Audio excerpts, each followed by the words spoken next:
and knowing that it's And we're gone sitting live. there Yeah. talking about kidnapping children while we're waiting. Oh, hi. Shh. We don't talk about that bit in public. Hello, everybody, and anybody that is actually there. Tonight we have the wonderful, the amazing Matt Dinniman with us, and as he says, Goat Whore. The Goat Whore is your band, isn't it? No, it's not my band. It's a band. It's a A good band, band. Yeah. a good band. Well, Goat if you Whore, like, well, goats they're and whores. popular. Yeah. Well, I'd say it's, if we were in Wales, for example, that would be very, very popular. That's a different story. Have you been to Wales before? I've never been to Wales. Yeah, it's referred to generally as where men are men and sheep are afraid. That's the best sort of selling point for Wales, where the first Welsh guy I ever worked with said, "Oh, it's great. Wales is great. We've got loads of cliffs." I was like, "Why is that a good thing?" He said, "Well, you take a sheep up to the edge of it, and you bang a sheep on the edge of the cliff, and it'll push back." Right, I'll so keep that in mind. I'll talk to my travel agent. I need to find some of for the anybody that was wondering about the cliffs level, in Wales. that's basically the level we're going for tonight. Facebook user, I'm here trying to cast to my TV. Hello, Facebook user. Don't forget to give StreamYard permission to see your messages, because otherwise we can't see who you are, please. So, for God's sake. Hello, everybody. As you can see, the wonderful, as Paul has pointed out, the wonderful Chanel is not here, the star of the show. Yeah, so I sent the writer to Jez in Geneva of her demands, and they refused to honor them. So she's refusing to show up. All I'm saying is Budweiser was ready for the show, right? Budweiser was ready for it, and then he went for a nap, and he hasn't been seen since. I can't guarantee an artist like that will turn up. No. Yeah. I once got taken to a Guns N' Roses concert by one of my exes, and we literally the pre-band and the warm-up bands were all on, and then nothing for 2 hours, because apparently they had an argument in the back, and they came out for 10 minutes, and then fucked off, and we were like, 75 quid a ticket for this. That's pretty typical for Guns N' Roses. I thought you were saying at first you took your dog to the Guns N' Roses concert, but that would have been pretty cool too. Probably would have had more fun. Definitely would have been more popular. There's a dog that goes to our shows. I'm in a band, a couple bands, and Jasper, the pit dog, comes to a bunch of our shows and hangs out in the pit while we play. It's pretty awesome. That is fucking awesome. Do you remember the Happy Mondays? Did you ever hear of them? No, I don't think so. Okay. The Happy Mondays were a pretty good band, mostly 90s here in the UK, but they had one member of the band that was just everybody's mate called Bez. And Bez could not sing, couldn't carry a tune, couldn't play an instrument or anything else, and all he ever did was just go up onto the sort of the stage before the band came on and just get everybody ready, because he was so far off his face on drugs for his entire life that he just had this amazing time and was just like, ah. Like, there's an accurate quote was when the band were going to pick up one of their biggest awards, they all went, "Look, we're all here, nobody knows where Bez is because he just fucked off," and they just lost him, and he'd been gone for like 3 weeks, and that was Bez. So that was like my experience of most bands. That and German strange ones I listen to these days, like Fjauschwanz, which are just fucked up. Yeah. So he likes chaos, isn't it obvious? Yeah. Pit dog, great monster idea. What would you do with? Well, we're talking to Matt. So what would you do with a pit dog? Oh man, well, a pit dog would be a berserker, obviously, running in circles. You know how dogs do the circle thing when they're super excited and knock you down and then trample you to death, probably. You'd have to have like a broken chain or something hanging from the Yeah. neck, where they run past you, like when you get in the house and you drop the lead, and they just, and then they come back and like drag it past you just as you're standing on it, and you whip your legs out from under you. It'd be like a Luke Skywalker taking out the AT-AT, going around. Yeah. Definitely. What do you mean I need to pick good bands? Ryan, you filthy animal. I pick amazing bands. They're just shit. Can't really deny that, because I listen to recommendations that come from Lars and Kev on a regular basis. Oh, don't listen to Lars. He's amazing, but he'll send you down rabbit holes of screamo bands for hours and hours Yes, and hours. some of them there was one that he sent us that was from South Africa, and they were just literally screaming at the screen constantly, and you're just going, "What is this?" And you think there's no music, there's just random sounds and just screaming, and occasionally boobs. So that's why we all actually Yeah, still that's watch the pretty videos. cool. But it's sort of like, is this going to be one of the ones where it's just screaming? Is this going to be the good music, or is it going to be the boobs? Yeah, If you've got a 1 in it's like 3 my chance of it dates being too. shit, Yeah. yeah. So, dude, come on. At the moment, you have done fucking amazing with Dungeon Crawler Carl. I mean, that you just blew it out of the water. Well, I'm trying. So it's doing okay. It's doing a little better than I anticipated, if we're being honest. But I'm pretty happy with how it's going. I'm having fun with it.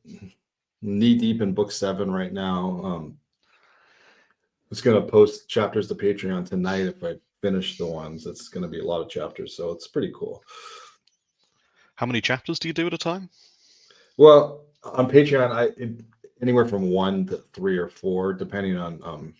I post just about every 2 to 3 weeks, and I'm sometimes I'll write something, and I'm a lot slower of a writer than you are, and I'll Better though. spend 2 weeks working on like 500 words, and I rewrite it and go over it and get it just how I want it, and then sometimes I'll just speed right through. I usually what happens is the closer to the end of the book I get, the faster I write. But when we're in the middle of the book, or there's like a super important scene that's like less actiony and more, talky and stuff. Setting the stage and building. Yeah, and a lot of that stuff takes me a long time to get just right because I have to keep track of everything that everybody says. I have to go back and make sure it's not contradicting earlier stuff. I do a lot of rereading and then tweaking even after I post the Patreon. So it's I'm always looping. It feels like I don't write in a straight line and edit when I'm done. I have to edit it as I go in certain ways, or else it's not going to get to where I want it to go. See, I think it was Luke Chimlenko that said it to me. That was like, "You'll just drive yourself mad doing that," because that's what I Yeah. was doing at first, and I just couldn't seem to get past about the first 7 or 8 chapters. And then he was like, "Look, just go all the way to the end, finish it, go back to the beginning, and go again, and only do that once, and then just." And a lot of people do that, and that's probably what I would recommend to most anybody. I have my style is, especially this book series. It has, especially now when we're deep into the series, we have so many callbacks to earlier things. Mhm. We have so many very tight paths that need to be tread very, very carefully to get to kind of where I want it to go without going completely off the rails. And it's just the way my brain works. I'll write paragraphs backwards. Like I write the last sentence of the paragraph first, and then I go and write the first one. So everything I do is backwards. And I wouldn't recommend this to anyone. It's just it makes my process kind of slow. I write a lot. I have many, many, many, many, many words a day, but what actually gets out is just usually pretty small. Dude, Kev, It's you all right, man? it's Hey Kevin. It. I can't imagine doing that way. That is. I'm just trying to imagine sort of having Yeah, the brain to do that. I mean, I always thought you were it's crazy, but fuck me, dude. it's always been a little different than I went to college when I was in school. I took a lot of creative writing classes in college, and back then everything I wrote would be in second person. Actually wrote the first Dungeon Crawler Carl book in second person, and then I went back and edited it. Um, it once it's like anything where you like learn how to play an instrument or you do anything and you learn it the wrong way. It's so difficult to break it to do it so-called the correct way. Then it's not even worth it. I just live with the way I do it, and I don't dislike this style. I like the way it comes out when it's done. Yeah. I still write a lot faster than a lot of like the more traditionally published folks out there. We all do in this genre. Um, Mhm. but just my particular method, and it lends itself to like a very distinctive voice, I think. It it does. I mean, it's one of these. I know exactly what you're saying with the flow. Essentially, that when you get into the end of the flow to the book, you get into the flow more, and it just sort of writes much faster, and it's smoother, and it's just goes. Because I can't imagine breaking it again and again and again, like you're saying there. I'm still in shock trying to wrap my head around that, because Jesus, that would take me years to put a book out. So how the hell you are as quick as you are?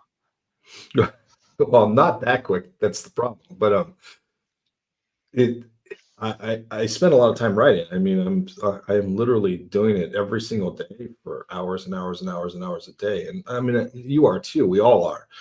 But That's what we do for a living. So right. But my output, like the stuff that gets to the final customer, basically, is definitely less than other people. Still, I mean, my last book was 260,000 words, and came out within a year of the previous book. So that's not that small compared to a lot. There's romance writers that put out 40,000 word books a year, and they're considered pretty quick too. So I yeah. do produce a lot.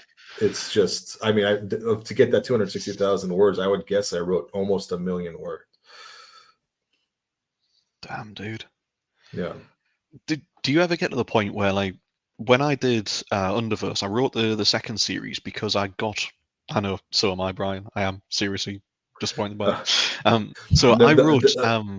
So go on. No, so I was going to tell Brian. The honest answer is like I was gonna do this from home with my dog, but unfortunately, like my neighbor's doing stuff outside. All of my dogs are just going absolutely apeshit crazy, and it would have been just pure chaos. And you would have just had me like shrieking at dogs the whole time, which could have been entertaining, but I didn't want to upset Geneva. So, dude. So when I did Brightblade, I did like, I think about, it was the end of book 2. I wrote the first book in a different series, because at that point I'd spent 2 years rewriting the first sort of 5 or 6 chapters of Brightblade, and then Luke gave me that advice, and I just went all the way to the end instead and just did it. But each of those books are about 200,000. So I think at some point, yeah, that's a long book. Jay, I'd gotten to the point where I must have written about 1 million words, and I needed a break from the world. I couldn't just stay in the same world. Do you ever find that? Do you go like, right, I'm going to have to write something completely separate or something different? Or do you just rock on? Well, first off, the sex doll head is here, but she's below the. But no, to answer the question, I do. I'm also working on another book, a standalone book that's not even a lit RPG. Well, it's adjacent, and that we'll have more information on that. And I do that on my off time, basically. But luckily, with Dungeon Crawler Carl, the way that the world is set up, each book there's different mechanics. It's a completely different story in so many different ways. It's just with the same characters. It's episodic in that sense. Whereas I don't get sick of, I'm not sick of this world yet. If I was sick of it, I wouldn't do it. And I every day I wake up and I look forward to figure out what's going to happen next. And hopefully and it has lasted, and hopefully it lasts all the way to the end of the series. But it's really easy to get burnt out. And luckily, I've done this long enough where I know the sense of how that feels and how it's coming on and how it affects how you're writing. And I haven't gotten there yet. So yeah. Fucking hell, Paul. Chrissy not being home explains why I'm relaxed. Yeah, she's about 60 miles away at the moment, so I'm not far enough that I'm actually safe. So if I annoy her, she can still get me. I have no doubt about that. Dude, I'm just still trying to wrap my head around the way that you work, because thinking about it, the way that I write, like I write with Lars and sometimes with Kev, but I write with Lars quite regularly in Chatfield primarily, and we just do sprints in our Discord server, and we just talk shit constantly. Man, I can't do sprints. I mean, I know what I do them, but I don't do formal sprints because I go off on so many tangents. My brain is always interrupting me. I have like the crazy squirrel ADHD unmedicated brain, and I will suddenly spend an hour writing a scene that I know deliberately isn't going to be in the book, but it tells me what's going on with another character. Basically, I'll do that a lot, and then I'll erase it because I don't need it. I don't erase. Actually, I save most of the stuff, but like sometimes if it's distracting me, then I'll erase it, and then I'll go and I'll watch YouTube videos on how like people in Colombia raise squirrels for milk or something, something weird, and then I'll just go back to it. And I can't have like a set schedule. Like I can't be like, okay, for the next 15 minutes, I'm going to write until the bell rings, and I'm going to stop. My brain won't let me do that. I'm too fidgety. I'm betting that's my wife. Did I use miles? Of course I use miles. We tend to find, I tend to find that if I don't do that, watch for the glitter bomb traps. When it comes to what? What? I think we broke up for a second there. What was that, dude? I don't remember what I said. Brain. It was about the miles. Matt is a horse of a different color. If I didn't write straight. Yeah. Go on, dude. I was just reading the message out. A horse of a different color. I love how, since you need to do the StreamYard thing, you basically come across the stalkers threatening people. I'm still betting that was my wife that was threatening people. I thought, you fucking filthy animal, Paul. That's a step too far. I can put up with many, many things, but that. Fucking cheeky. Oh. I don't even know what I was going to say now, because that's just totally... We just talking about Jez's wife. Evil. The boss. Yeah, sprints are 20 to 25 minutes on, 5-minute break in between. I don't know who that's aimed at, but it works for me, because if I don't, then I'm enough of a easily distracted person. I mean, Tao said it best at JordanCon, I think, on one of the panels, is that he just has squirrel brain. And so anything like shiny or anything is like straight off in a new direction. I'm like that too. So but I like to, I get my brain, what it does is I'll write about something and then I'll suddenly need to know for what I'm writing, like what were the names of all the queen's corgis? And then I'd learn that, like, and then I'd go read about them, and I'd learn like one of them like attacked the royal clockmaker. Then I'd read the whole story and about how the guy had nightmares. This is true, by the way. Had like nightmares for the rest of his life about the corgi attack, that sort of stuff. And then I end up putting it in a book. So it's productive in that ways. Yeah. So it's fun, but yeah, I have to. Where I am right now is an office that I rent. I also have to have a change of environment every time I write. So I go to coffee shops. I have like a rotation of like 4 or 5 different coffee shops I'll go to.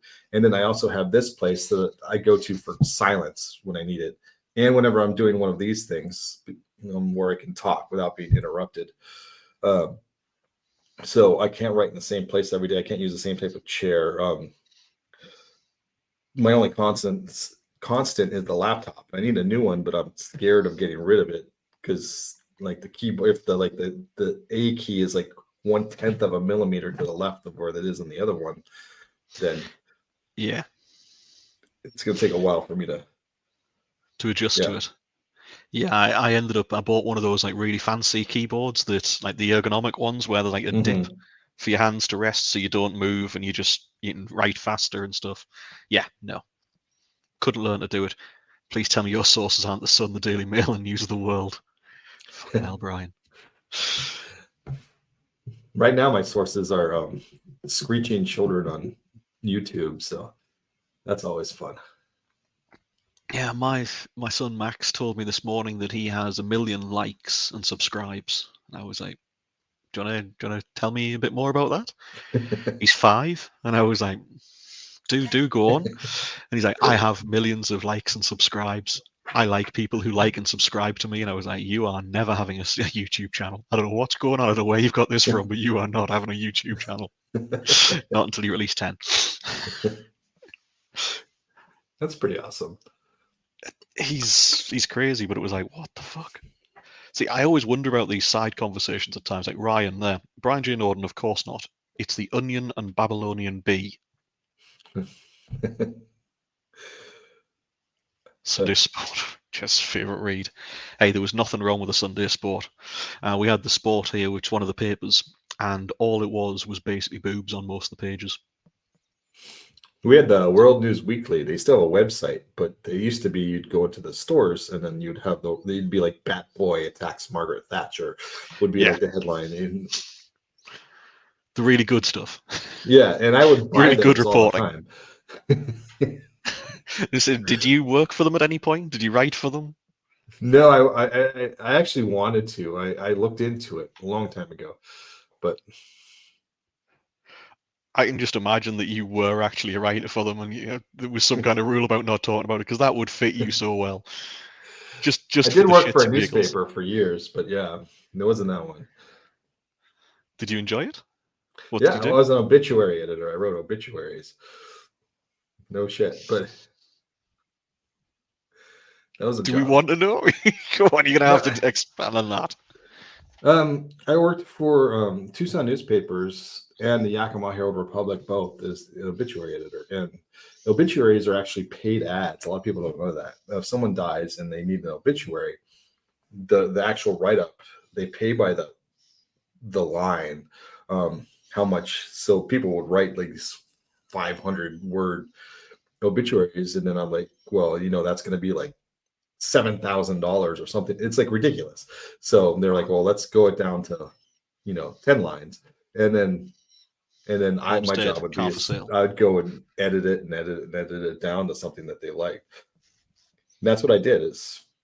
And then you're dealing with people who like literally just lost someone, so that's always fun. Yeah, dude. I mean, just imagining that all day long, dealing with people like when it's that mentality, you've just died. Yeah. Well, luckily, most of the time I was actually dealing with the nursing home. I mean the funeral homes, so it wasn't that bad, but still, yeah. And that's how I learned how to do Photoshop too, because I lied about knowing Photoshop to get that job. I didn't know how big of a part it was, but that was part because I would do the whole thing, and I would have the photo of the dead person. And a lot of times back then, people didn't have selfies, so like there's more than once the only time photo they had was their driver's license photo, and once the license was like burnt because it from the car crash that had killed the guy. All they had was the scorched, and then I would scan it and then I'd fix it in Photoshop, and yeah. Shit, dude. See, that kind of thing always takes you back. We had so our political parties here, the two sort of primary ones are the Labour Party, which is sort of left wing, and the Conservative Party, which is very, very right wing.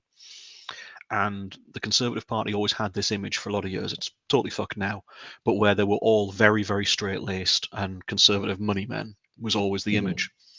And in the mid to late 90s, one of them was caught in like full like Teddy outfit, like all the stockings and suspenders, the whole lot, had a heart attack while banging his mistress.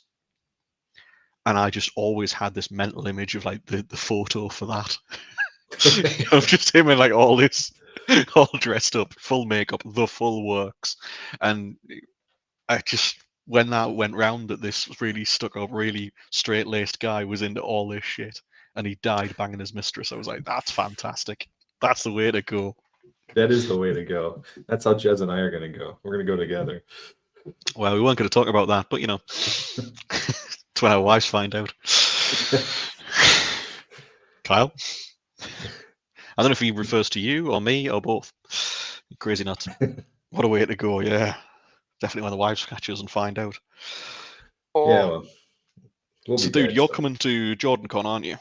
I am. I wasn't going to originally, then Geneva threatened me and told me I had to go, so I decided to go. And I'm looking forward to it. I like Atlanta. It's fun. And now that there's going to be a bunch of people I actually know there this year, it'll be so much better. Yeah. I think it'll just be fun because I mean, DragonCon was just absolutely mental last year. There were so many Oh people, yeah, and it was and so. it's gonna be the same this year too. The problem though is that you don't get to actually spend it. You know, people come across and are introduced, and you're in the middle of a conversation, and you're trying to sort of say like hi, and you want to meet people, and it's just like a revolving door constantly. And what it was like for you, I mean, we were at the Under the Sea gig, and there was a queue that must have been 200 people long, people waiting to come and meet you. Yeah, that whole thing did not go the way I had. It was amazing. It was awesome. I just, I pictured it as like me be able to walk around and, you know, hang out with people, and it would be like a giant party. And that's how it Yeah, was for a lot of people. And I was happy for that. But I was sitting behind the desk signing books the whole time. I signed like over 300 books at that event, and that's a lot. It's yeah. I do sort of every month or so. I do like 10 or 15, and that's it. And every time I'm doing that, I'm like, fucking hell, man, my hand. yeah. So what that was like for 300 on just having to do it in about an hour or so. Yeah, I still haven't done the Kickstarter ones yet, so that's gonna be fun. Oh It's a yeah, I'm couple waiting on that thousand. bitch. Yeah. Luciana's still doing the art for some of the art, but we've gotten some of it. It's pretty cool. It looked pretty awesome. Like Yeah, when I was I'm seeing it, excited about when it. you were putting it all through, I was like, yep, we've got to have some of that. Are you going to do another one for more further down the line, or? Uh, Definitely, but I want to. I mean, we have to make sure this one goes without a hitch and figure out what all the hitches are, and then make sure that they're fixed for next time. So yeah, we do plan on doing more. It's just we got to make sure this one gets done properly and correctly. Yeah. Well, if I can give any advice, don't touch miniatures. I've spent the last year working on miniatures, and it's a goddamn nightmare. Well, we have like a box with actual boxers in it for this one, and that's its own little thing. So Anyway, to buy a book if I miss the Kickstarter. yeah, if you did miss, we haven't announced anything officially, but there is going to be a way when once we start doing this. We haven't even done the surveys yet because we're not done with the product, and we don't know when they're going to print. But when that happens, there is going to be a late pledge way to get at least the hardcover version of the book. So yes. That'd be worth it. Are you going to be bringing books to JordanCon? Are you going to be I will signing have them? I will have books at JordanCon. I don't know if I don't think I have a table. I'm not even sure. I know Geneva I was don't talking know. about sorting tables. I have no idea myself as well. Eh, I want a table. Actually, no, that's not true. I remember now. Falstaff Books, John Hartness, he's going to have some of my books on my behalf.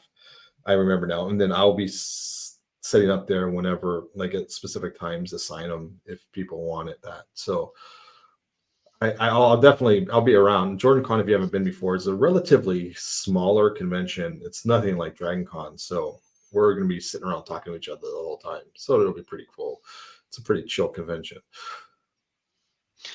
I think when we talked about it before, the plan was to bring a load of cocktail ingredients and some cocktail shakers and just sit and get leathered somewhere. Yeah, oh, absolutely. Because that's That's going to be the much, much cheaper. yes. There's I no mean, need to be there's a paying like bar 40. right there. Yeah. Exactly, we'll just be like, there we go. What was that there? Geneva's just sent a message. They weren't sure if they had tables, so we booked a few times in the panel room, so there will be some author signings as well. Oh, Awesome. okay. I'm just showing up. Pretty much the same. I do not organise anything like this. I just sort of nod and smile, and Geneva and Emily are sorting it all out. Yeah, I don't like to organize either. It's like for DragonCon last year. I don't know if you know what the story was. I went to Emily Godham and I said, "Hey, let's do like a dinner, like a small dinner for like 10 people, just before during DragonCon. So like fans, they don't have to have a DragonCon ticket. I just if they want to say hi and meet me because it's Atlanta."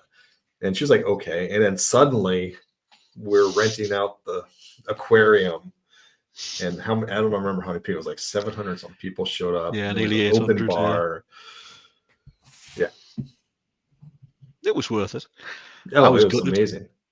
I was gutted. I had a panel with Tao about half an hour after the event ended, And I was like, I cannot show up to a panel with Tao steaming drunk, so I'm gonna have to not hit the bar. I was like, an open bar, and I can't get there. I was like, this is wrong in every way.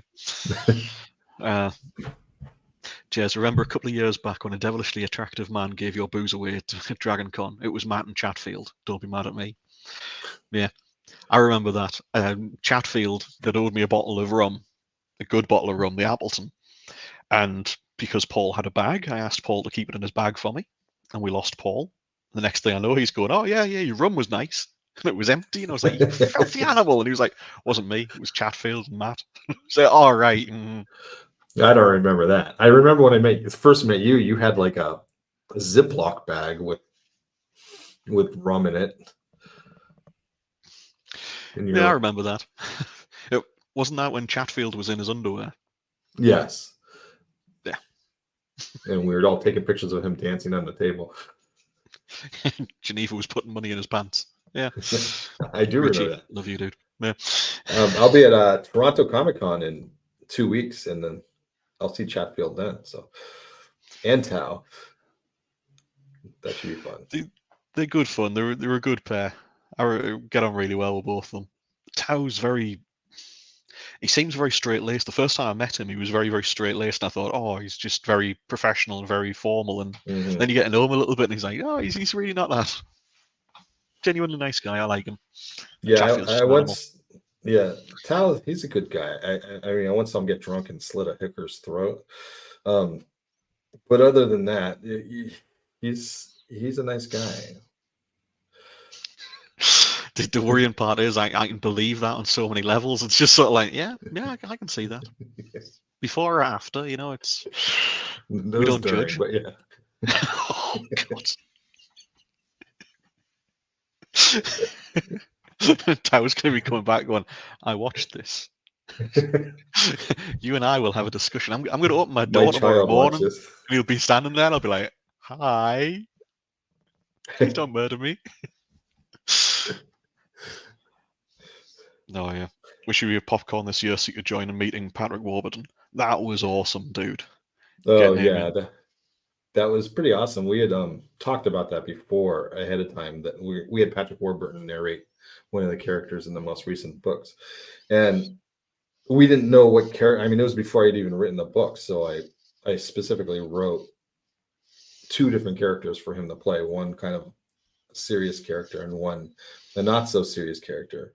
And then I asked to have Travis Baldry added to also, just to do one little character voice. And then so they would have a scene where those 2 were together. And I thought it turned out pretty funny. And it forced Jeff Hayes to have to explain to Patrick Warburton about a bunch of masturbating crabs. And you did that deliberately. Just for I the did. shits I and did giggles, do it deliberately. It's hilarious. And it's on fantastic. video, him having to explain. It's great. Dude, that's fucking classic. My worst is I'm pretty much boom bitch. Yeah, I'm pretty much sort of, I pick names out of a hat. The ones that you've got no idea how they're pronounced, and I name some of my characters those just to have like Neil Helliger's pronounce them so I can find out. Shit like that. And he's like, really, did you pick this for? Oh yeah, that's why. I love Neil. I saw he's going to be at JordanCon too. Oh yeah, Helliger's he's wonderful. He's also great fun when he's drunk. So it's great fun anyway.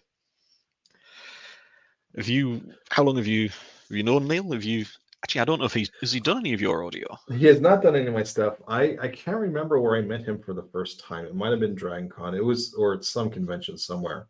I saw his name on his badge. Where it was a convention, I don't remember where. I was like, I know you. I've listened to a bunch of your stuff, and because I listened to all like Eric Ueglin's books, some of the other things he's done, and we ended up like taking. And I'm friends with Eric, so we took a selfie and sent it off to Eric, and I only see him at conventions, but he's pretty cool. So yeah, he's a really nice guy. I met him for the first time up in Glasgow a couple of years ago, about 2 years ago. Just randomly, he was across this way, and Dawn had known he was over, so there's a bunch of us went up to see him, and just sort of wandered around. We had this plan of we're going to meet Neil and we're going to have a night on the drink.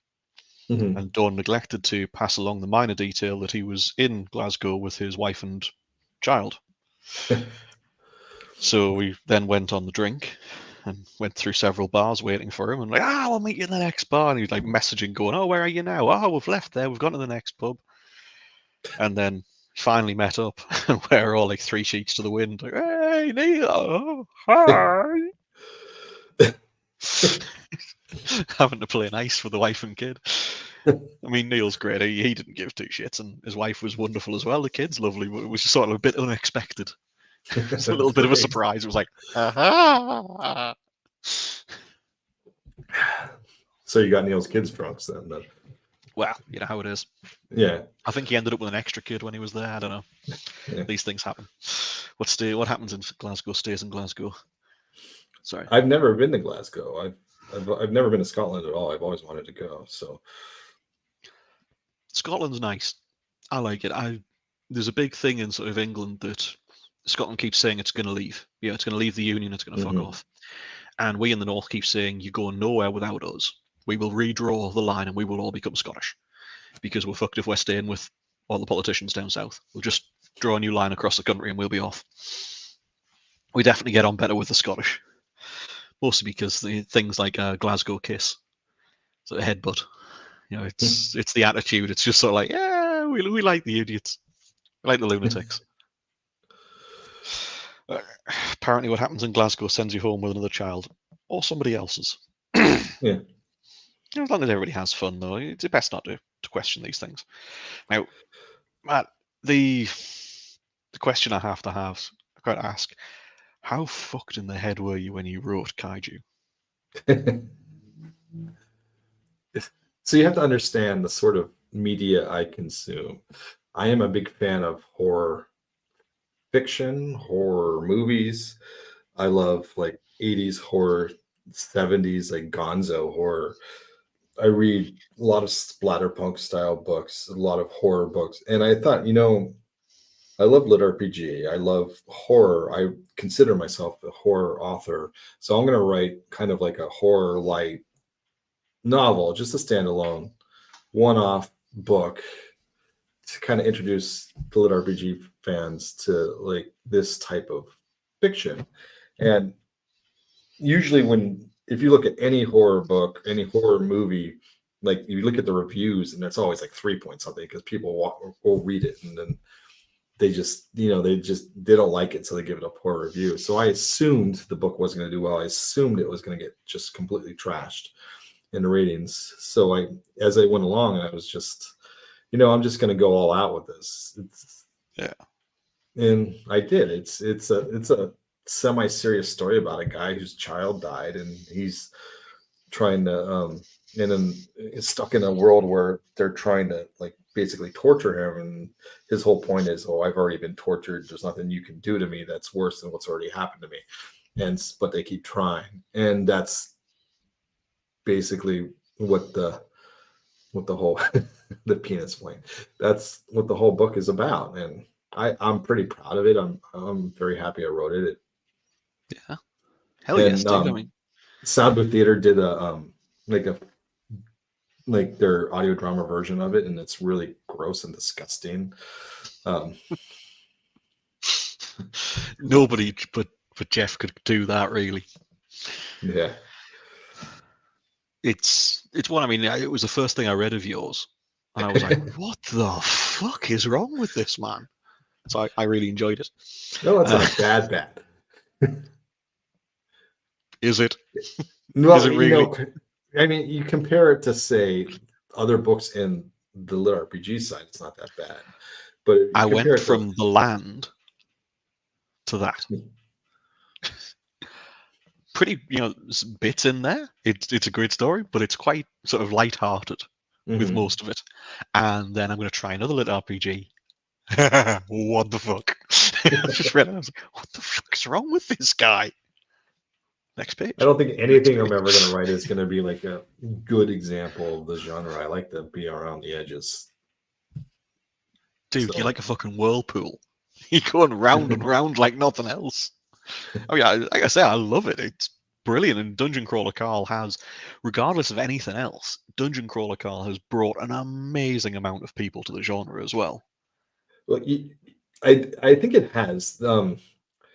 There's a lot of people who wouldn't necessarily like lit RPG who like Dungeon Crawler Carl, and there's a lot of people who are huge lit RPG fans that read Dungeon Crawler Carl, and they're like, I don't see it. I don't understand why so many people like it. And I think that those two are there's a reason why that happens on both sides. The demographics for lit RPG in general is still overwhelmingly male. It's got to be like high 80% Yeah. readers, whereas for Dungeon Crawler Carl, it's almost 50-50 from as far as we can tell, female to male readers, which in books in general, that's still really skewed. There's because most books are overwhelmingly female readers. But for lit RPG, a huge female reader percentage, and with a non-female protagonist and non-female author, that's pretty unusual in the genre, but it's not that unusual outside of the genre. So there's a lot of the readers aren't standard lit RPG fans, and a lot of them will say, "Hey, I like this." Do come and try other ones. Like He Who Fights the Monsters does the same thing, but in a slightly different way. Or like any on your books or any books that are popular in the genre, and then they realize they like them and then they stay. And I don't think it's necessarily because of my book that they like lit RPG. It's just it introduces them in a way. Yeah. And kind of like how Ready Player One is a good gateway drug too, even though it's not a lit RPG. It's just yeah. If it was kaiju, you'd have a real reason to be fucking disturbed there, Jay. Yeah.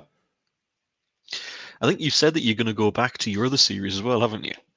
Yeah, Dinniman of Blades was the first RPG series I wrote, and I really enjoy that story, and I would be writing it right now if I didn't need to eat. It did great. It did better. This came out in 2017, and back then you could write anything and put lit RPG on it, and you would make buckets of money. For being honest, it's not like that anymore. But God no. And it has its fans. Kaiju is actually a prequel to that. It's the same universe, several same characters, and people don't realize it. And I deliberately designed it so you don't need to have read one to understand the other, and you never will. But Dominion Blades 3, when it comes out, it will explain what happened a little bit better at the end of Kaiju, like after the end, because it's important to the story of Dominion Blades. But you don't need to have read it to understand Dominion Blades. It's just one character's father's backstory. See, I read it, but I read it after Dungeon Crawler Carl, and I read it, probably 2 years after I read Kaiju. So I'd never put the two together. I'd never realized that. Yeah, well, the bad guy in Kaiju, Jang, the Canadian guy, he's the father of Gretchen, the Jesus, the one of the characters from Dominion Blades, and then he kidnaps people. We're going back to kidnapping. He kidnaps. It always goes back to kidnapping children. In Kaiju, he has a baby, and that baby becomes eventually, after something happens to him, the baby ends up going to his daughter, and then that's the major life point in Gretchen's life in Dominion of Blades. And that's all it pretty much is to it. But yeah. I'm definitely going to have to reread it now. Sorry, that was one of my cats just jumping up. So I just decided that usually at this point, one of my cats has walked past and we get like the cat butt. But for some reason tonight, they're deciding to behave themselves. But otherwise, the shit stick has gone back to bed. And Nuri is in bed as well. So it's all nice and peaceful. Even the kids are in bed. I was fully expecting. What time is it where you are? Quarter to 10. Okay. So what about you? It's not too bad. It's 1:44 in the afternoon. Jesus. I know. That always just throws my brain. It does.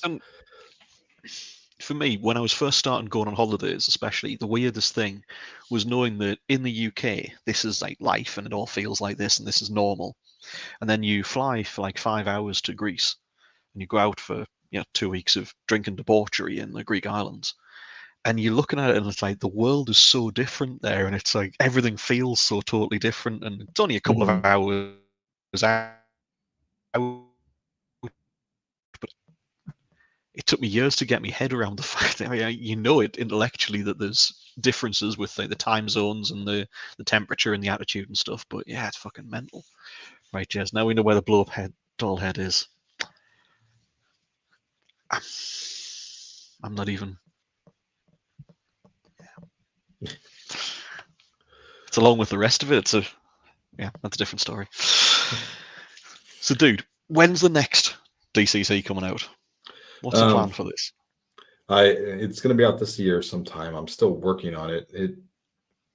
I'm like knee deep in it right now. We're waist deep in it now. It'll come out when it's done. I don't want to rush it. I don't want to force it. But it comes out. They've been coming out just about a year apart now, so that's probably pretty accurate. Mm-hmm. Do you do it when you write? Do you do like 9 to 5? Do you do any time around the clock?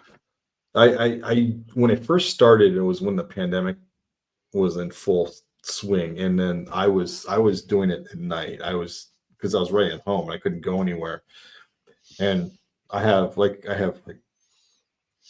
4 dogs, 4 cats, house full of children. It's just chaos 24/7 in my house. And so I have to do it at night. And I've gotten now and much better where I do it during the day. I don't have a set schedule. I get up when I get up. I, take my medicine. I'll go to the gym, and then I'll go pick one of the places I want to work at, and I'll work until it closes usually. And then I'll come home, and then maybe I'll play video games for a little bit, and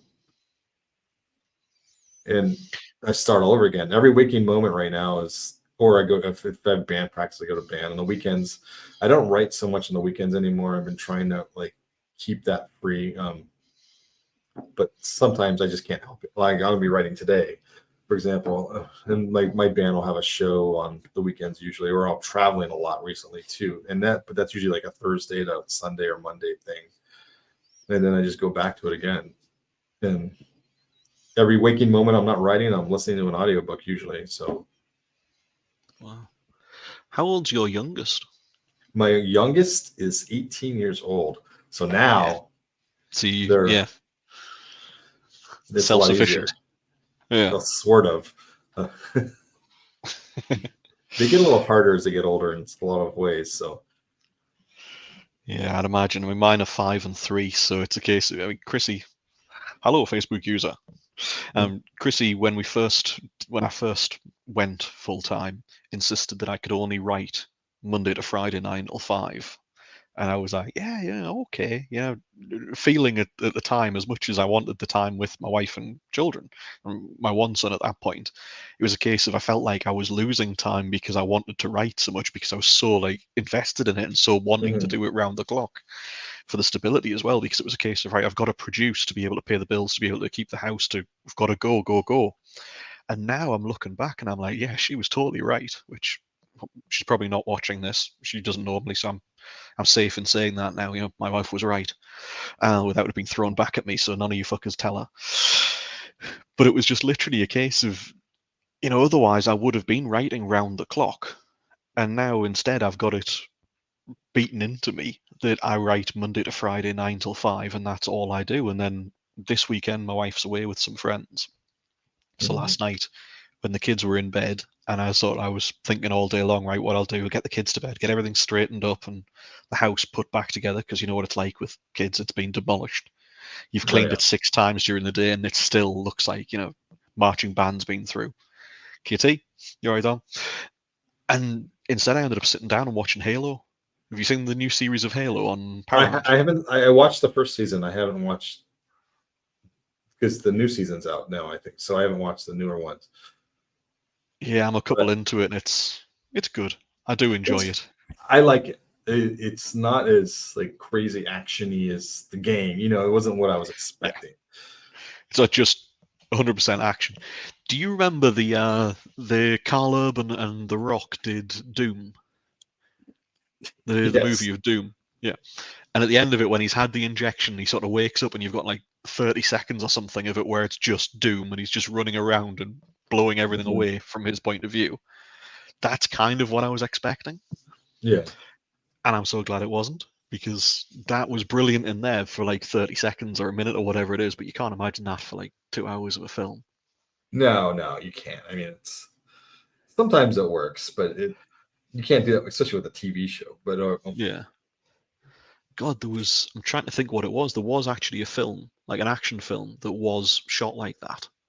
And it was all there's from like like Hardcore Harry or whatever, Henry or whatever it's called, yeah, a that little was like it. that. There's have you seen Guns Akimbo with Daniel Radcliffe? Yeah. He has It's guns. just like, ah, yeah. That's a great movie. I love that movie. But that's pretty. There's that one alien invasion movie that got panned. The aliens land in it's like Battlefield LA or something like that. They land and then they just the whole movie is an action sequence. It's like Marines fighting back aliens that have destroyed Yeah. LA. And it Yeah. has Kel in it from Keenan and Kel. But see, I really liked that. I enjoyed that one. My wife actually really enjoyed that film. She would watch it again and again. I can only watch things sort of like once or twice, but except for Elementary, because I'll watch that fucking 10 seasons, I think 9 seasons of that, with 30 books, 30 episodes a season, and we watch that every couple of years. We watch it from start to begin. I Have never you seen the watched new? that. Oh, it's brilliant, man. It's Mhm. brilliant. If you want just sort of chilling out, it's Lucy I Liu. watched all the Call the Midwives. Wow, Yeah. you crazy motherfucker. Actually, that's not true. I haven't seen the most recent few seasons, but I watched it all the way up to a certain point. But I have Dude. I just saw the new Dune. I saw it or 2 nights ago, the Dune 2, and I really enjoyed it. I thought the first one was a lot easier to if you hadn't read the books, the first one was a lot easier to follow than the second one Yeah. because you're like, what the fuck is this? What is he drinking? What is this stuff? But Yeah. I thought it was really good. It felt rushed to me, even though it was almost 3 hours long. Yeah. But it's just the set pieces and the music were just amazing. I'm looking forward to it. Do you? I mean, you will have seen the original Dune. I have the David Lynch one from the 80s Yeah. with the pug. Yeah. Yeah. See, I always wondered. I mean, he said a few times that he made like, when they released a director's edition one, but he made one that was something like 7 hours long and had everything in it, and then it just never got seen. It just vanished. And I Mhm. would love to have seen what that was, because that must have been truly insane, having everything in it. It's the Marines. That's why your life liked it, sexy bastards. Yeah, I bet there will be a director's cut of this one too. 15 hours long. Yeah, and it completely sets up the next book, Dune Messiah, too. It doesn't. It's pretty open ended, which was surprising to me actually. So I think he plans on just keep making them until they get. I don't know if you've read Dune. It gets Yeah. crazier and crazier. Oh yeah. Like With him wandering the desert. Yeah. See, one of them has turned up. it's This is our a Nuri, it's a Bedlington Bedlington Terrier. Terrier. Yeah. Well spotted, sir. Well spotted. Yeah, she doesn't have I the used to draw characteristics of one. dogs. I used to draw dogs for a living. So I remember hearing that. You got a load of stuff in IKEA, didn't you, from that? I do. I still do right now, actually. But that's going away. I don't do that anymore. As long as they stop before Children of Dune. Well, I mean, isn't Children of Dune the third one? Off the top of my head. I I think can't it remember the was. titles. It's just It was Dune Messiah and people then turning Children of in the Dune. sandworms and all the crazy shit that happens, and it's still like 20,000 years later, and Yeah. It was a good series, but fucking crazy at the best of times. I always remember there was do you remember the Dune games? They did one of them that was. I do. I never played them. There was one where you could, like, as Paul Atreides, you would go to the different CHs and you were trying to fight against the Harkonnen. And if it turned out that you went and you chose to fight in the front line, you didn't fight, you just sort of pressed it and it calculated if you won or lost. If you were there was a much better chance that your fighters would fight harder because you were there. But every 2 or 3 fights you'd die, and that was it, end of the game. So you were just sort of constantly going, should I fight? Should I fight? I don't know what the fuck's going on. Just blind luck. It's really frustrating, but it was good. Oh, I like the 2000 as well, which was basically Command and Conquer reskinned. Yeah, that was it. Junior RTS games. Are you into that kind of game, or are you more of a shooty? I like shooties. I was a big into StarCraft for a while, so I like those, the real time strategies. But recently I don't play nearly as much as I used to. I try to avoid it because brain. I get obsessed, and then it'll screw me up. The last game I really fell into was a few years back. It was Red Dead Redemption 2. And then recently I got Baldur's Gate, but I haven't played it yet because I knew that was just going to suck me in. So I was playing Pal World for a little bit because I wanted to play it before it gets, yanked, because that's the Pokemon ripoff one. And I play the Cyberpunk 2077, and basically Grand Theft Auto in the future. It really is. And it's a good game. It's pretty fun. So I like to play games where I don't have to like get super obsessed with them. We did today because, like I say, my wife's away, so I've got both the boys with me, just sort of trying to keep them entertained. And Max today was like, "Can we play on the Xbox, Daddy?" I was like, "Yeah, go for it." And he gets it on. He's been usually playing on like Paw Patrol racing games or Paw Patrol. He's like running around the screen, and he sees Pal World, and he's like, "That." It's on the Game World Pass. So I was like, okay. So basically, that was him sort of running backwards and forwards, throwing everything, losing everything, and then going, "We need more of these," and passing this controller across to me for me to like harvest stuff and make all the balls for him again, and then be like, "There you go, son." Rah! I'm out of them again, and I was like, "Fuck's." Yeah. Play Baldur's Gate 3, you coward. One of the best things about Baldur's Gate 3 is something that Brian was telling me about, which is you can actually play as a bard. You can get people to go up to the edge of cliffs by performing near them, and then go around and just hit them and blast them all off with like a wave of thunder wave or whatever it is. That's evil. I love it. Have you seen the not long after it came out, somebody did like a run through where they just got every single barrel they could from everywhere, and they set up, there's a section in it where they've got like a goblin castle, and they went through and just put these mines, like these barrels full of explosive stuff, everywhere in the entire castle, and then set them off, and it's all like the 1812 overture, I think it is. It's just like dun dun. I love that shit. It's just a brilliant run through of like everything exploding, and these main characters that stand there just going. It's so awesome. Yeah, so I have to stay away. I go on YouTube and I watch videos of, speaking of Grand Theft Auto, like people like trying to break the train in Grand Theft Auto, stop the train, and then I'll be like, oh, I bet I could if I do this, and that, and then suddenly it's like 6 a.m. and you had started at 8 p.m. the night before, and it's when I have such a tight time table, it's hard for me to really get into it nowadays. I mean, but it's important to stay up on games too, because I mean, it's what we do. We write in a world that's basically game based, and we have to know what's going on out there, because the readers, someone's not a quote unquote gamer or whatever, they rip you they just destroy you. Yeah, kid woke up, gotta go. See you later, Paul. Bye, Good Paul. man. Yeah, Paul. For those that don't know, there's a fundraiser. There's a fundraiser on our page. It's on a lot of the pages at the moment. Paul is a very active member of the community, and he's a lovely guy, despite the messages you'll see from him and the posts. And his little one has got leukemia. Only found out sort of weekend before last. So if anybody's got a couple of spare dollars, I'd really appreciate it. It'd be nice. I won't go on about that stuff. I mean, we posted about it a lot, but it's horrific, and I can't imagine being a dad. I can't imagine that how hard things have got to be for poor Paul and his family at the moment. Yes, donate, people. Yeah, it's pretty horrific. Thank you, Facebook user. I'm sorry we don't know who you are, but I do appreciate it, man. It was heartbreaking when he was telling us about it. It was just fucking horrible.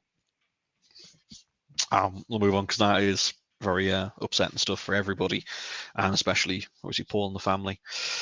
So I've covered games because games are massively important. Thank you, Jay, mate. We've covered games. Your books are magnificent, despite the fact that you have some severe issues.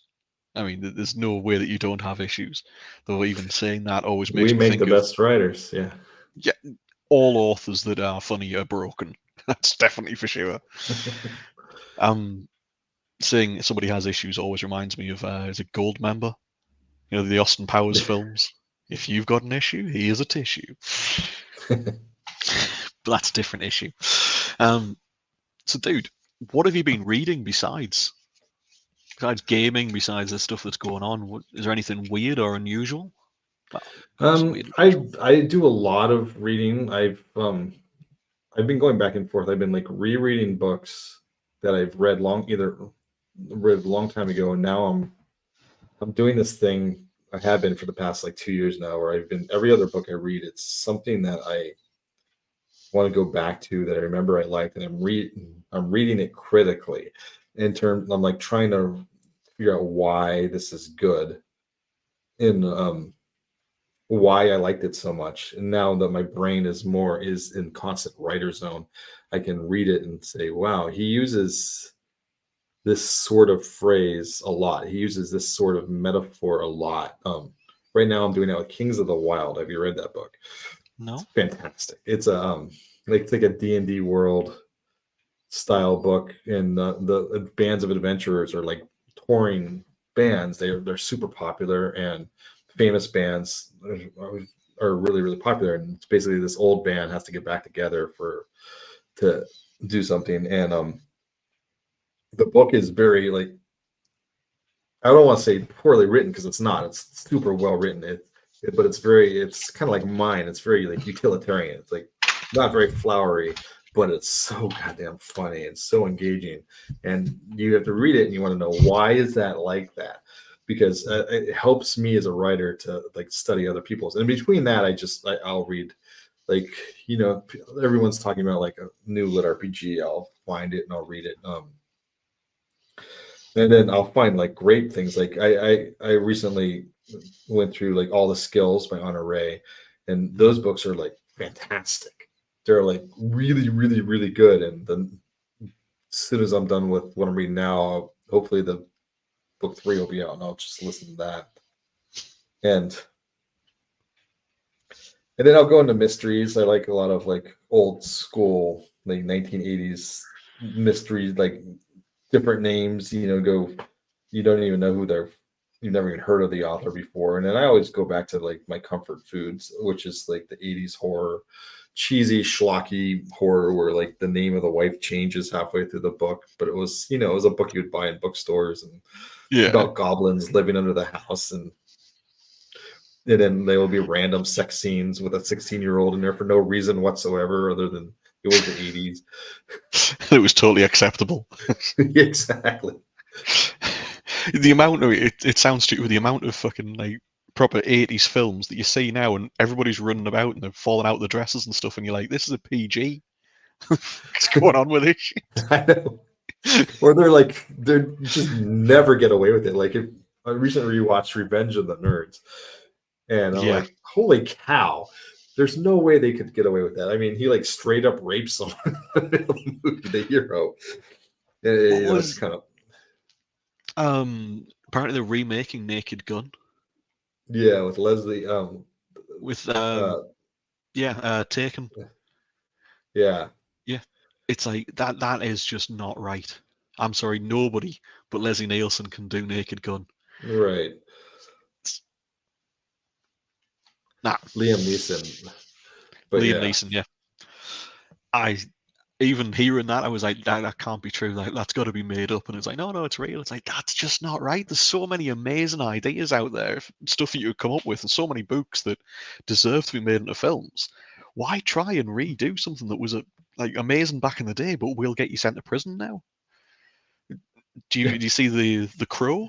They've done a new version I of the Crow. did. I mean, I don't want to judge it until I've seen like, but it looks ridiculous. I mean, I remember when the first Crow came out, people were, there are Brandon people Lee. that are pretty protective of that whole story and stuff, and people weren't all into the Brandon Lee doing it until he died, and then it became a big thing. But it you know, we'll see. I mean, I wish they do all the remakes and the sequels because they make a lot of money and people see them.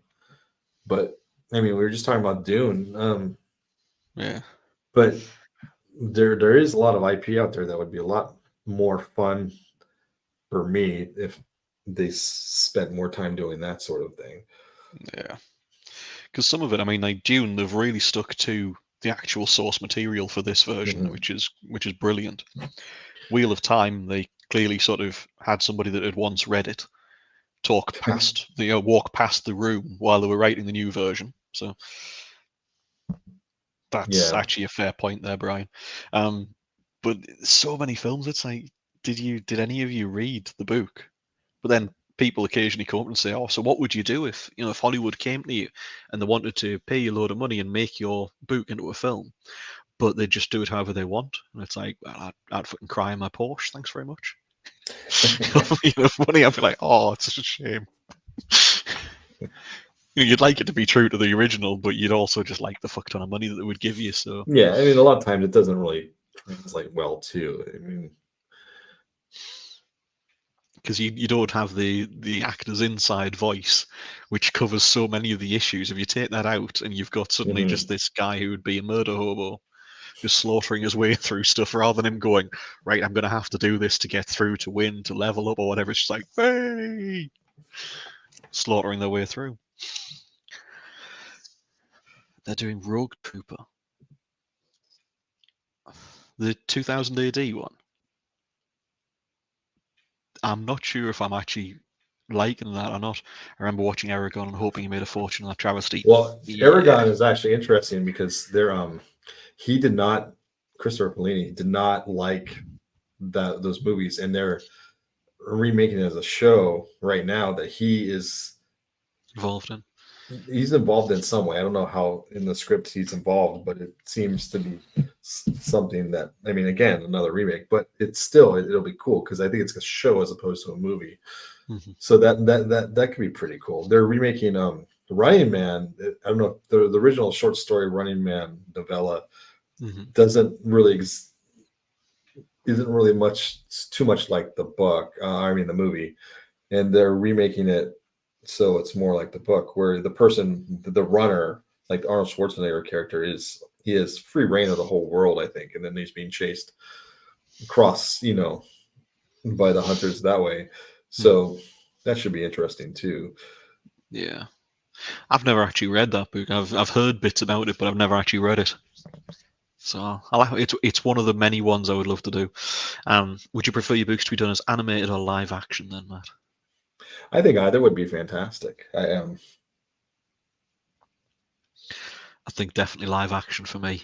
As much as I love the anime one, I actually had the kids today watching Laputa, Castle in the Sky. Have you ever seen that? The Studio Ghibli one? Yeah. Avatar: The Last Airbender series on Netflix is amazing so far. I've not watched it.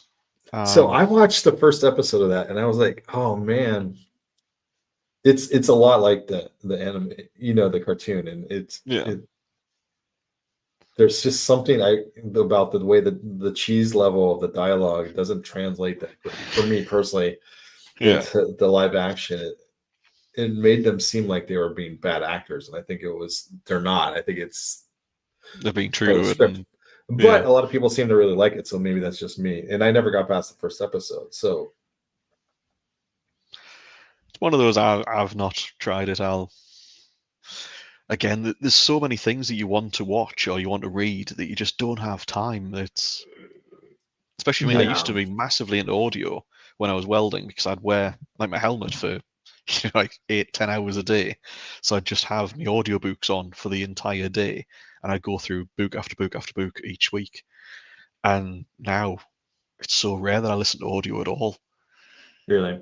I'm always listening to audio. If I'm not actually actively writing or like doing something like playing a game where I have to pay attention to the dialogue, then I am listening to an audiobook. I keep thinking I'm going to go back to listen to audio because I used to like to listen to audio when I was playing Civilization. Hmm. Because obviously you don't really need to listen to anything during Right. that, but you just sort of disconnect the brain and keep going. And it's though of late the weird thing is my wife and I have been getting into Lego, which I was saying in a different live I've done, which I genuinely thought, I'm an adult. You're an adult. You don't touch Lego. It's like you play on it, you make it for the kids, and there you go, hand it over, and never ever thought about it. And now me and my wife are making Lego on a night time, and see the bag in the background, and it's just great fun because it's so relaxing for your hands and your brain, where you're Hmm. just sort of looking for pieces Yeah, it's with a just bit of like making a music on. puzzle, doing a puzzle. Yeah, it's cool. I think it's cool. Expensive, but it's cool. Yeah, it's see, this is the thing for me. Growing up in the northeast of England, it's very much a case. Have you ever seen the film Billy Elliot? Have you heard of Yes. that?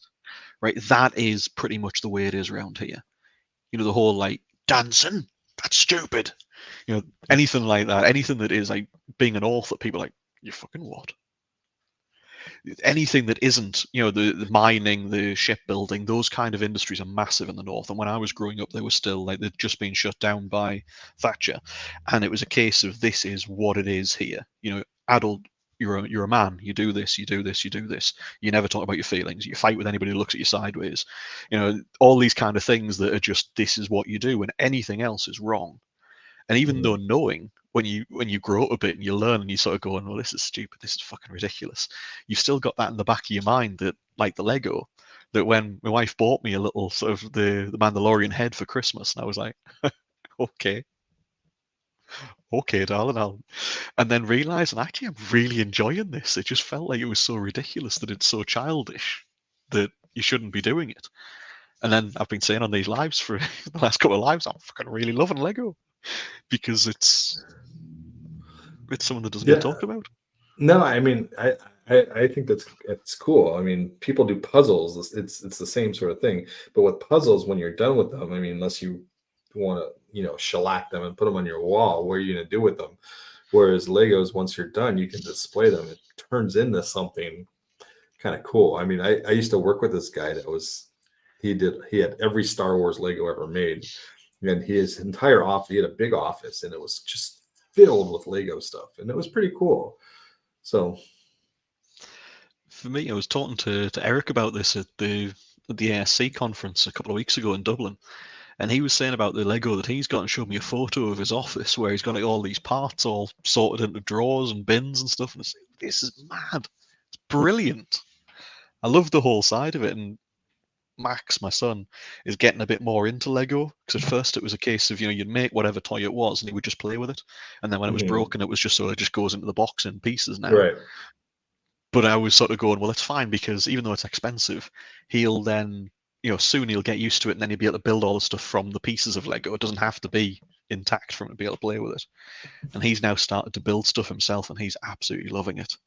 Coming up with the little creative stuff that he's telling you that this is like a dragonfly or whatever. You're looking at Yeah. this misshapen lump of plastic and you're like, oh, I can see that. I can see that. Oh, it's fantastic, son. It's No, that's good 17 shit. legs. 17 legs and one wing. You've got it, son. It's a brilliant bird. That kind of detail. Yeah, dude. So Talked about we've talked about the books that you've got coming out. You talked about the books that you've enjoyed. Is there any books that you've read of late that you think deserve a bit of a shout out? That something that doesn't get talked about very often?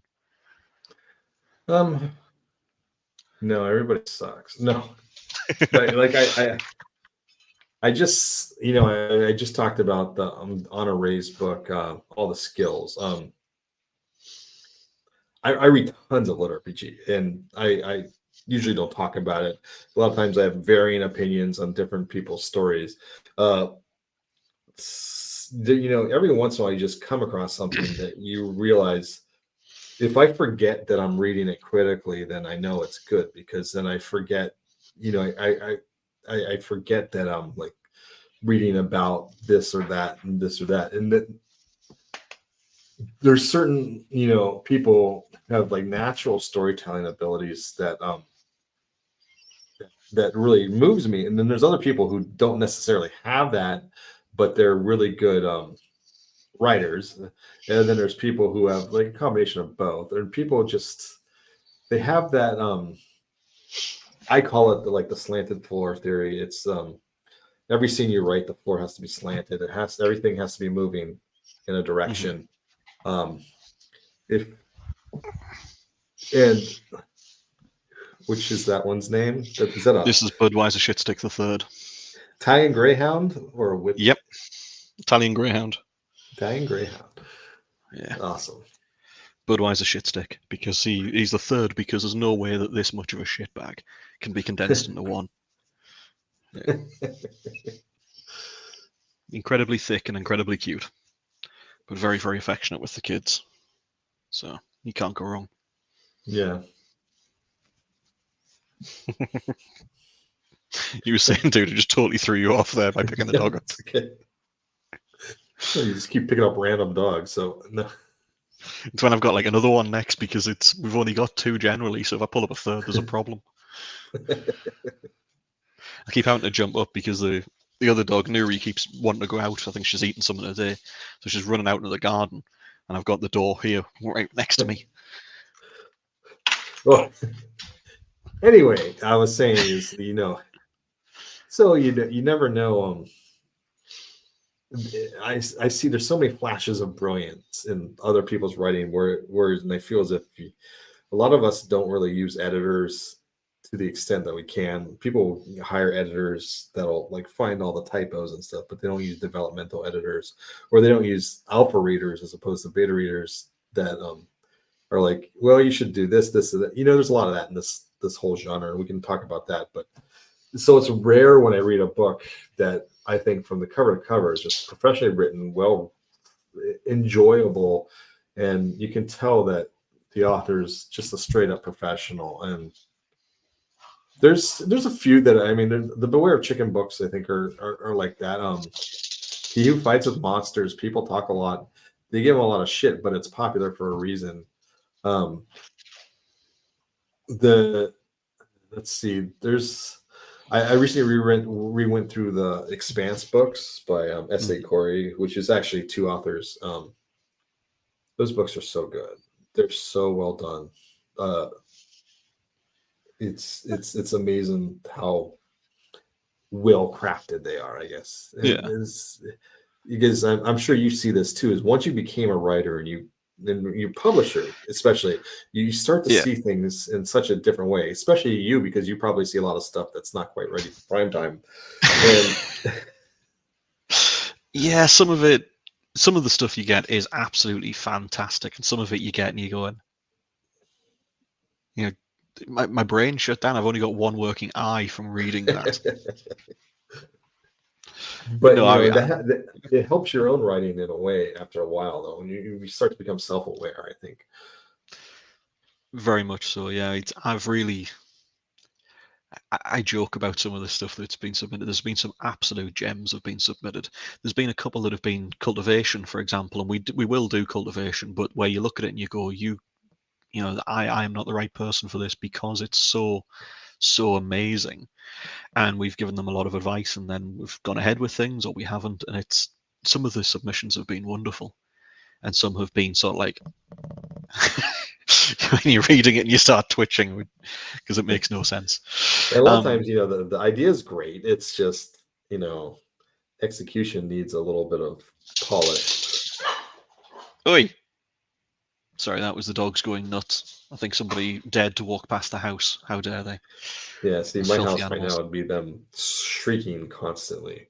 So We've got sort of laminate wood floors downstairs. So now whenever they run across them, not only do they turn, like if they're going fast enough and they turn to go like that way, they just keep going in this they direction. drift. Yeah, it's fun. But it also means that whenever they run, you can just hear of the nails on the... Click, click, click. Yeah. Yeah. Well, on my side, I've been reading a book of late that's actually prompted by a discussion with Michael Head and Eric Ugland at ASC called Titan Hoppers by Rob J. Hayes. And it's... I haven't read it, but brilliant. One of those where I've read the first, so there's only 2 books out on the UK, because I had a quick check there because I couldn't remember his surname, the author. There's only 2 books out, and they are brilliant because it's all like literally there's spaceship. I won't spoil anything for anybody that's going to read it, but they are the Titan hoppers. These are people that are... the Titans are these massive ships in deep space, huge, like insanely big ships, and there's human fleets which are following them and raiding them and trying to sort of steal stuff from them. And these ships are just totally forgotten relics that are crewed by monsters and full of all this insanity. And literally these guys are going across, they're raiding it, they're trying to strip it for parts or whatever. And as they go, occasionally they'll level up. And it is brilliant. It's one of those where you're just constantly reading through and you've got no clue where it's going to go. But I really, really enjoyed it. So the first one's Titan Hoppers and the second one is Spire Climbers. So I'm hoping he's going to write some more of that series soon because I would genuinely really like to read some more. I will check it out. I don't even know if there's an audio for them, to be perfectly honest, actually. Quick look, audiobook. There is an audio, but I don't know. Narrator is Michael Gallagher. Don't know who that is.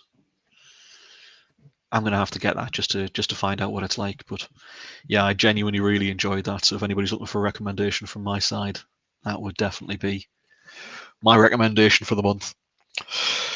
Well, only 2 books out. 2 books is a respectable number, I'll have you know. Yeah, but the first one came out in 2022, so by lit RPG standards, he should be on book 12 by now. At least, maybe 15. Yeah. Now, it's one of those where you say he's only got 2 books out because it's a case of I want 15 books in this series, which is why you say it. So it's always a good sign. Well, I have got my doggos going nuts, the cat's going nuts. My kids are asleep, thankfully, so I'm going to have to run upstairs and chase these dogs around and boot them out of the door to make sure they don't wake the goddamn kids up. Because if they do, I will murder them. And that was a noise that I've just heard as one of the kids. Oh, fun. They've already managed it. Well, thank you so much for having a chat tonight, Matt. It's been great to catch up, and it'll be great again to drink with you. And I still have to try these Dirty Shirleys. They're terrible. They're why do you do it? Why are they your drink of choice then? I know you got to go, but I had no idea that it was going to become popular. It's the drink that the cat picked is supposed to be something that's disgusting. Yeah. And now I have to drink like 5 of them every place I go. Yeah. Change it to hurricanes. Like a good hurricane. A good hurricane is basically 4 different rums and then a bit of fruit juice. So it just feels like you're having one of those like shitty fruit cocktails on holiday, but it gets you mashed to all hell. In Atlanta, we'll have them make us like a row of all the girly fruity drinks, and we'll pick like the best one. I am comfortable enough in my manhood that I will do this as well. I'll be just like, all right. I will have the little pink one with the umbrella, please, sir. And I'll have the umbrella behind my ear. Right then. Thank you very much, sir. And thank you everybody that's tuned in. We'll catch up again soon. Talk to you soon.